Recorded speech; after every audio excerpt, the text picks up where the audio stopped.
సిరిసిల్ల జిల్లా న్యాయవాదులు రీలే నిరాహార దీక్ష చేపట్టారు. సివిల్ కేసులలో పోలీసుల జోక్యాన్ని నిరసిస్తూ గత 15 రోజులుగా కోర్టు నిధులు బహిష్కరించుకున్నప్పటికీ జిల్లా పోలీసు యంత్రాంగం నుండి స్పష్టమైన సంకేతాలు రాకపోవడంతో నిరాహార దీక్ష చేపట్టామని అన్నారు. అంతేకాకుండా కోర్టు ఆర్డర్లు ఉన్న కక్షదారులపైనే క్రిమినల్ కేసులు పెట్టి జైలుకు పంపిస్తున్నారని అన్నారు. ప్రజాస్వామ్యంలో న్యాయ వ్యవస్థను గౌరవించాలని హితవు పలికారు. 15 రోజులుగా విధులు బహిష్కరించినప్పటికీ పోలీసు శాఖ నిమ్మకు నీరెత్తినట్లు ఉండడం ఏంటని ప్రశ్నించారు. సిరిసిల్ల జిల్లా న్యాయవాదులు తెలంగాణ ఉద్యమంలో ప్రత్యేక జిల్లా సాధనలో పాల్గొన్న విషయం మర్చిపోవద్దని గుర్తు చేశారు. తమ సమస్యలు పరిష్కరించే వరకు ఈ రీలే నిరాహార దీక్షలు ఇంకా కొనసాగుతాయని తెలిపారు. ఈ కార్యక్రమంలో bar association president Sanjeev Reddy, Vemulawada bar association president Gudisa Sadananda, general secretary Thangallapalli Venkati, Ravinder Rao, Kodi Laxman, senior junior న్యాయవాదులు పాల్గొన్నారు.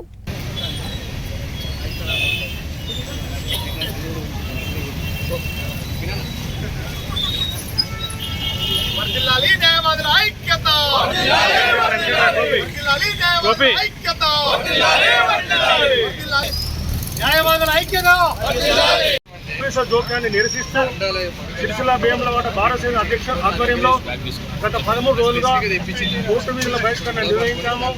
కార్యాచరణలో భాగంగా ఈ రోజు నుంచి రిలే నిరదీక్ష కూడా ప్రారంభిస్తాము.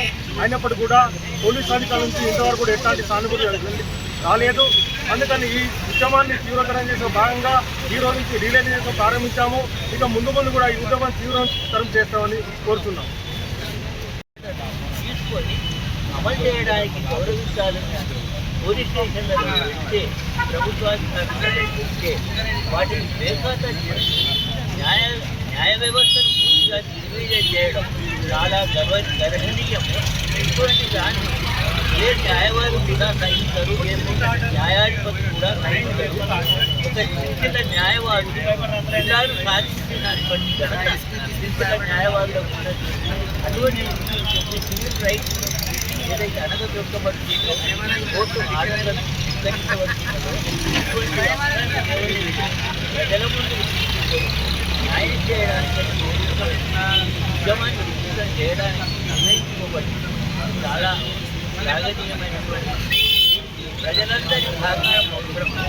తర్వాత చివరికి ప్రజలందరికీ పోయి కోర్టు అంటే గౌరవం, కోర్టు అంటే ఆర్డర్ అమలు చేయడానికి ముఖ్యంగా పోలీస్ వ్యవస్థ అందించిన ఆర్డర్లు తీసుకున్న తర్వాత వాటిని ఒక చింతకుండిలో పడేసేటువంటి స్థాయికి చెప్పడమే కాకుండా ఆర్డర్లు పొందిన వారికి వ్యతిరేకంగా కేసులు రిజిస్టర్ చేసి ఎఫ్ఐఆర్ చేసి నానా ఇతర ఇబ్బందులు పెట్టి అన్యాయానికి వారే కారకులైనప్పుడు ప్రజాస్వామ్యం ఎక్కడిది మనకి దేశంలో?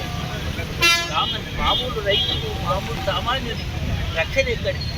ఇది అందరూ కూడా ఆలోచించి సుదీర్ఘమైనటువంటి చర్చ జరిగి ఖచ్చితమైనటువంటి నిర్ణయం తీసుకునే వరకు కూడా ప్రజలకు న్యాయం చేసేంత వరకు, కోర్టు అంటే గౌరవం ప్రజల్లో కలిగేంత వరకు ప్రజల్లో ఉద్యమం అని తీసుకురావాలి.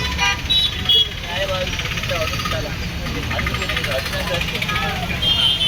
కాబట్టి